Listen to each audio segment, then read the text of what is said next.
Hi, I'm Ariam, and this is my week 3 vlog of the Magical Readathon for September of 2025. So if you don't know, the Magical Readathon is created by Book Roast on YouTube, and basically you have a character who goes to a magical university, which is called Readathon, and they have to take different classes, and according to classes that you choose a degree for them, and according to the degree that they take, they have to take different classes. So there's 2 semesters, one in the spring and one in the autumn.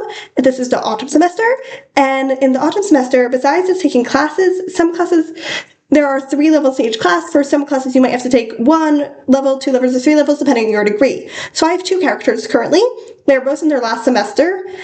We have Estella, who has studying for 2 degrees, Healer and Archmage, and Ori, who is studying to be a Beastmaster. So currently I am reading 2 books. I am reading A Sorceress Comes to Call by T. Kingfisher. This is for both Estella and Ori, actually, which is not usually something I do, but each character is also in a guild, and Ori's guild, Order of the Crescent, and each guild has a book club book that they read that is voted upon by the members of the guild.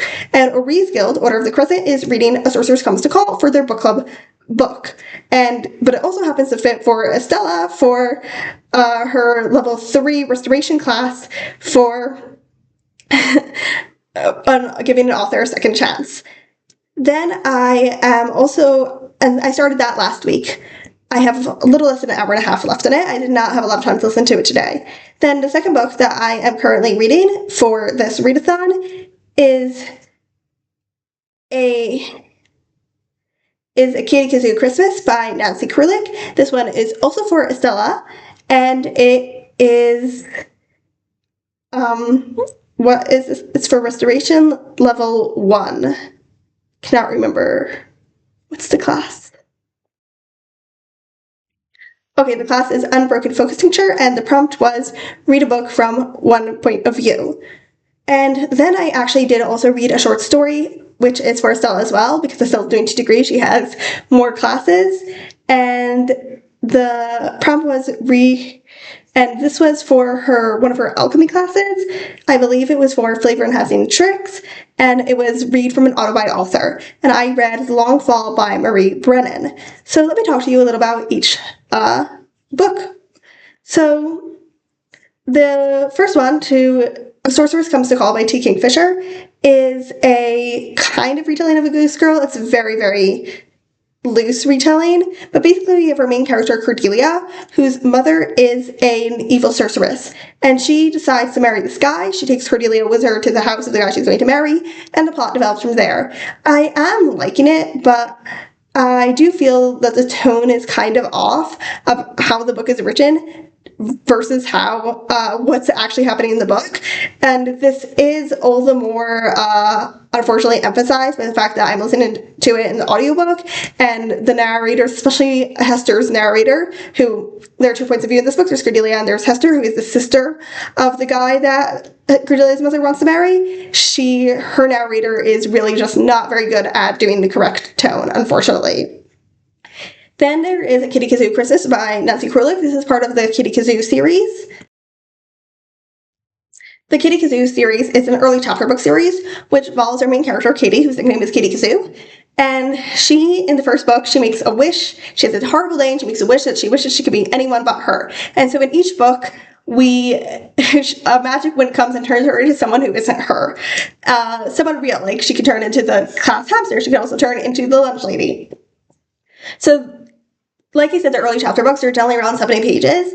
This A Kitty Kazoo Christmas is a collection of 3 Kitty Kazoo Christmas books all stuck together.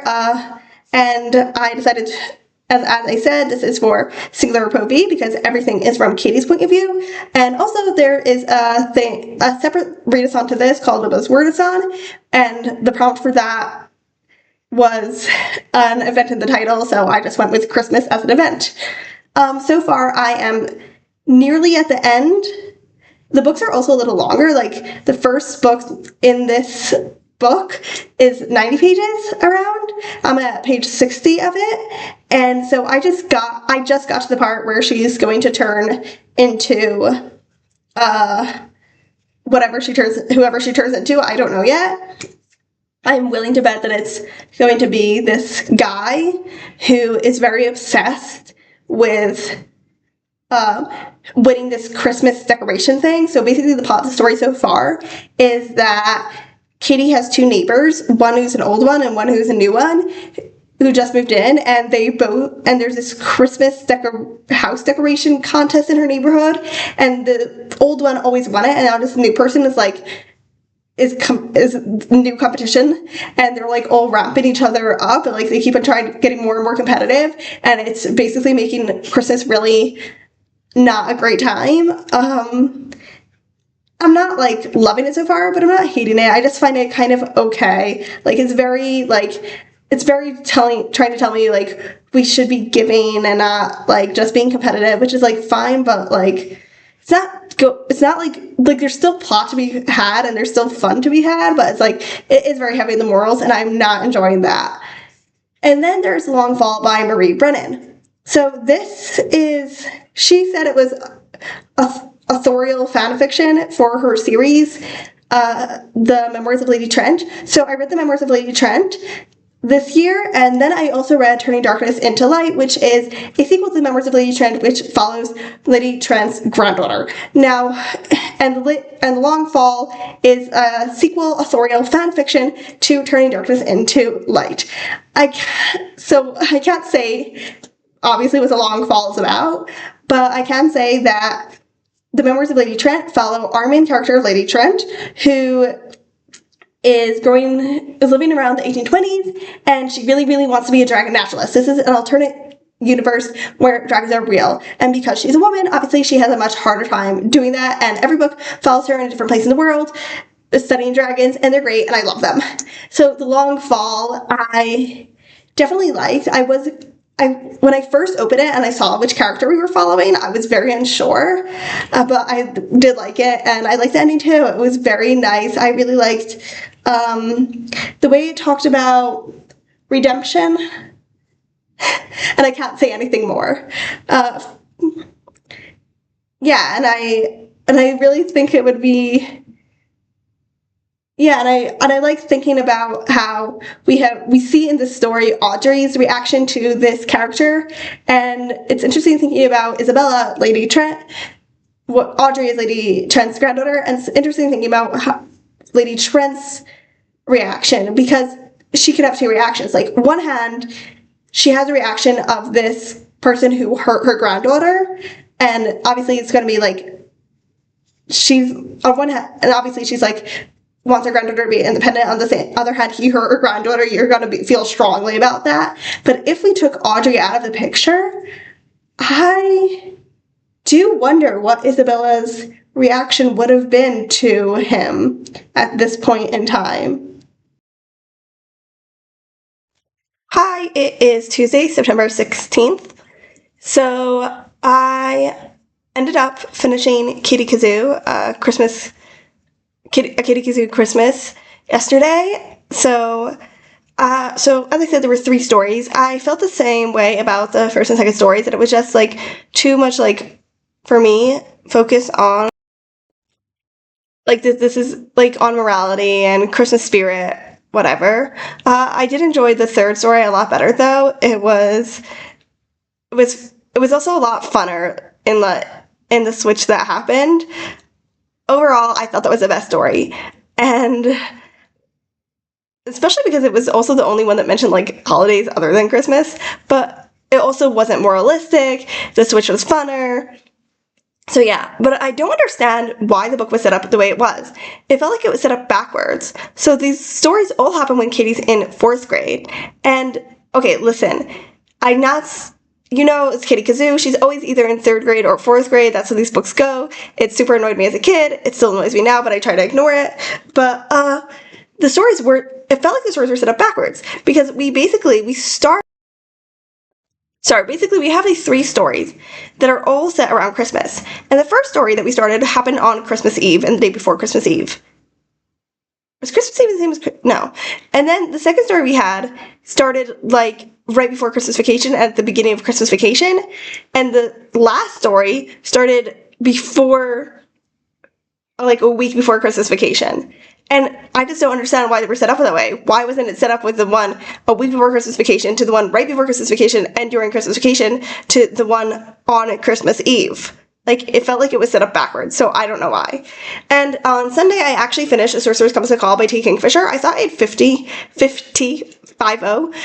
minutes left in it, but it actually turned out I had 20. There was just like half an hour left of this preview for a different book, which I wasn't interested in. Overall, I just felt it was okay. Like, it wasn't bad, but it wasn't amazing. I definitely felt still that there was a tone, that the tone that it was written in didn't match the tone that of the stuff that was happening in the story.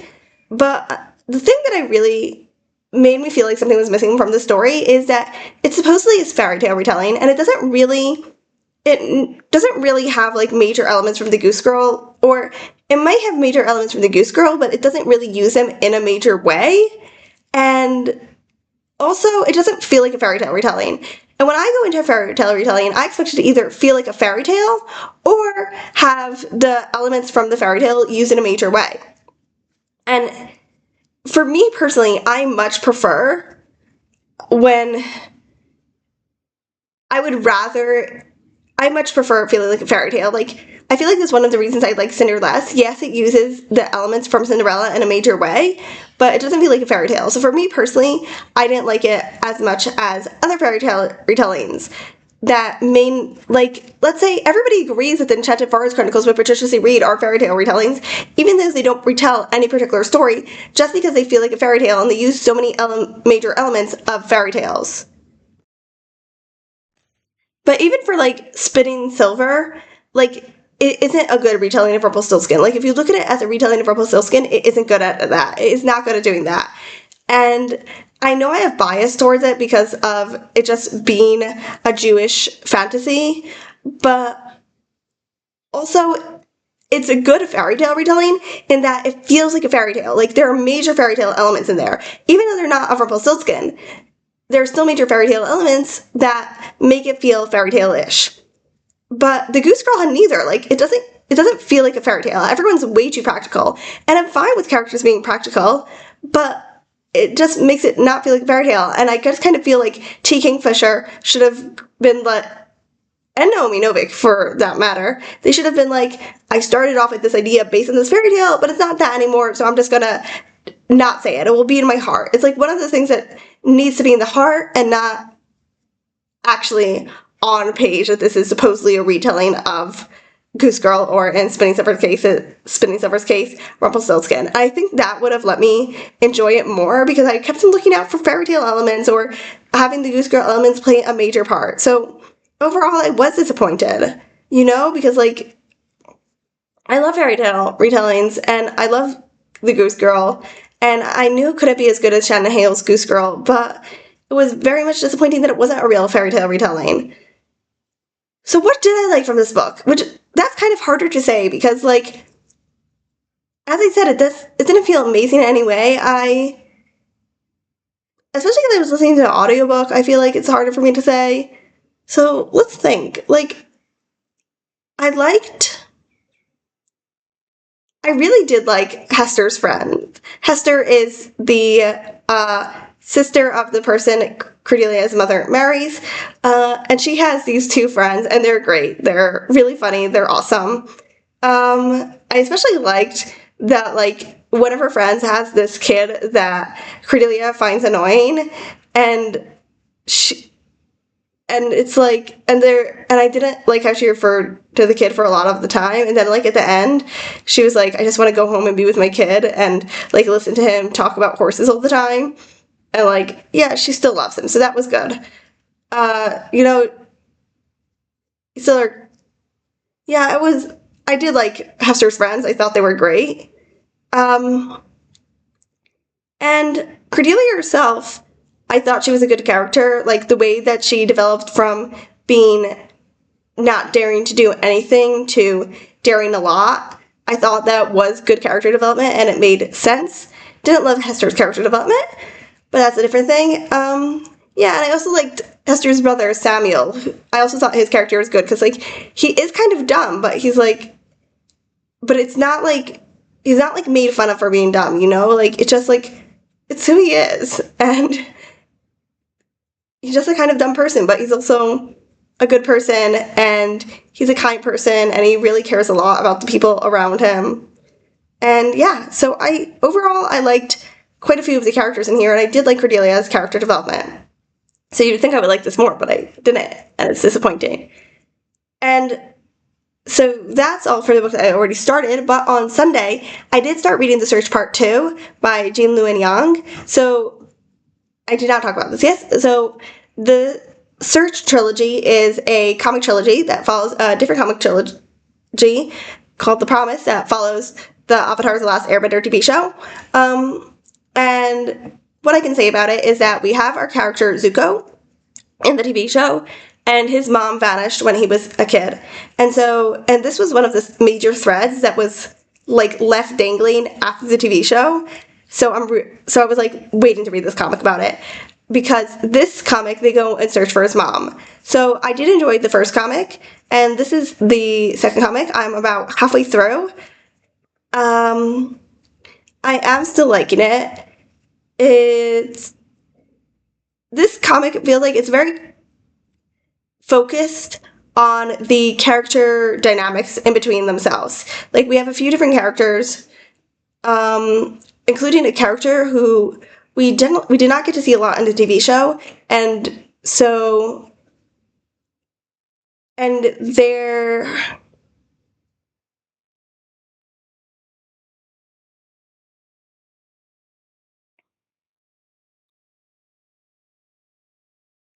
and it's interesting seeing the relationships of the other characters towards that character. Their relationships towards the other ones aren't as interesting because you could pretty much already guess what they're going to be, except for towards one character in particular. But how the other characters feel about this character is very interesting to see, and to see that maybe develop and change.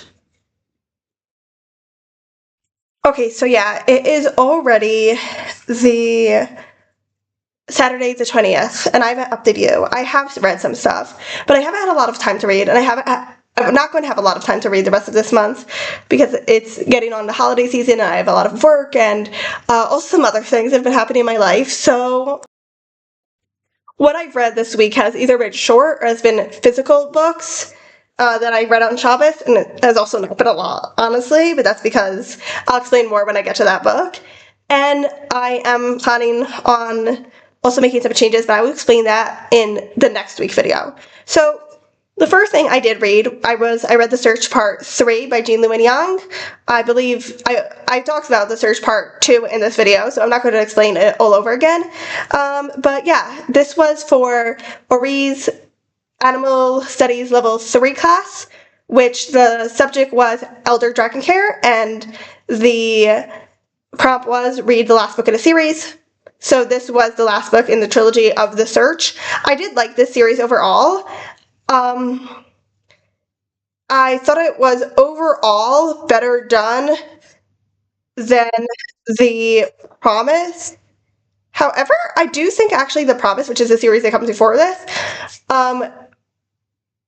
like, this series was written better in that the first book of The Promise was not written well, but I think I actually like The Promise better than this. I did like this series, but the ending was a little disappointing to me. So I do hope maybe, this didn't connect to The Promise at all, actually, but I do hope that maybe in the next comic series it does connect to The Search and what happened at the end of The Search. Yeah, and I kind of felt like the motivations of one character, I did understand them, but they should have been a little expanded on. But overall, I did like it. I just felt kind of disappointed.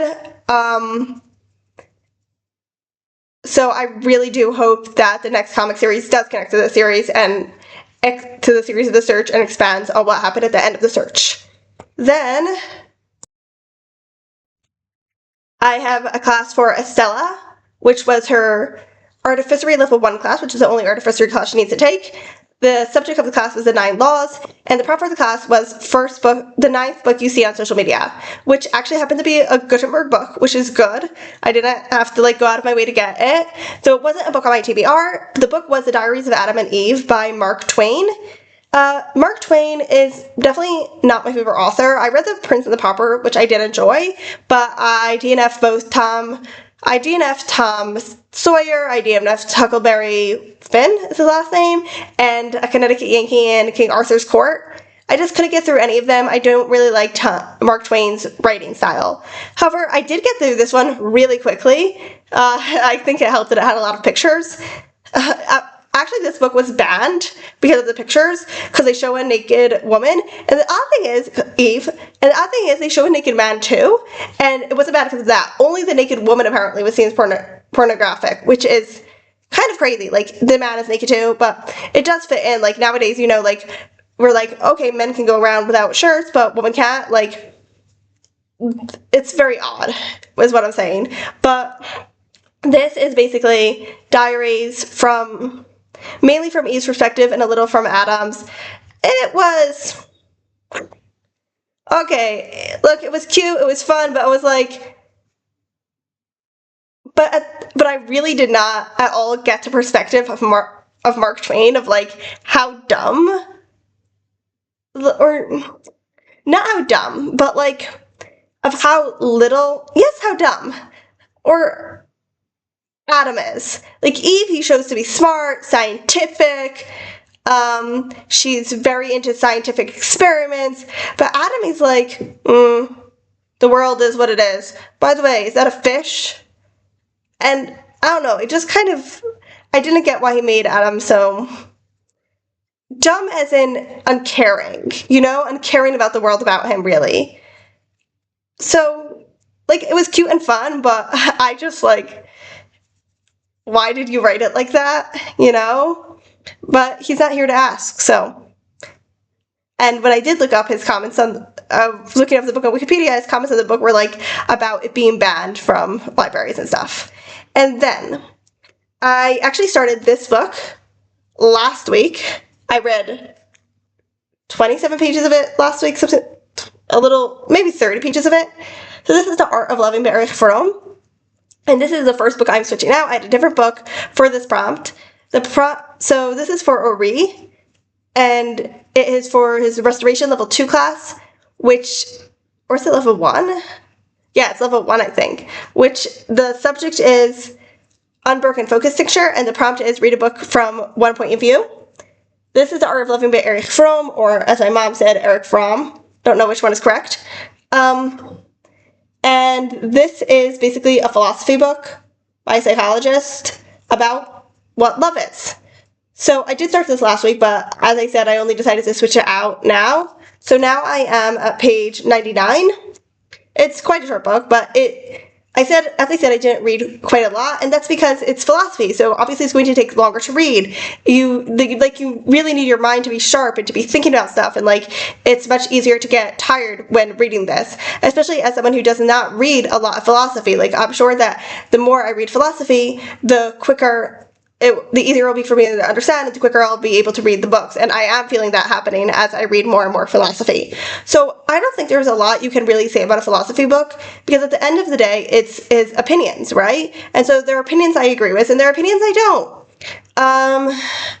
But he does write this book very clearly, and I do feel that I am getting his point, and that this book is good at bringing up the points and putting them all together and circling back. I do think it is so far well written overall, but we do have this. I'm still waiting. I do feel this idea of what he has this idea of what love really, really is at the core of it, and I think that he has not explained very well yet. So I'm at the last chapter, which is the practice of love. So let's see if he explains it in here better. But I'm not sure that he will explain it, because, it's so metaphysical. What I do find interesting about this was published in 1954. And you know how science used to be called natural philosophy? And slowly, science, because it was just, philosophy just was like thinking about the world, right? That's what philosophy is, and trying to understand the world. That is essentially what science is. Philosophy and science are the same thing, but in different methods. And so science did used to be called natural philosophy.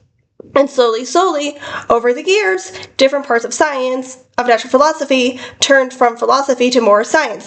We started first with like astronomy and anatomy, and slowly, lots of different parts of natural philosophy became more science. So psychology is like the last one to really go through that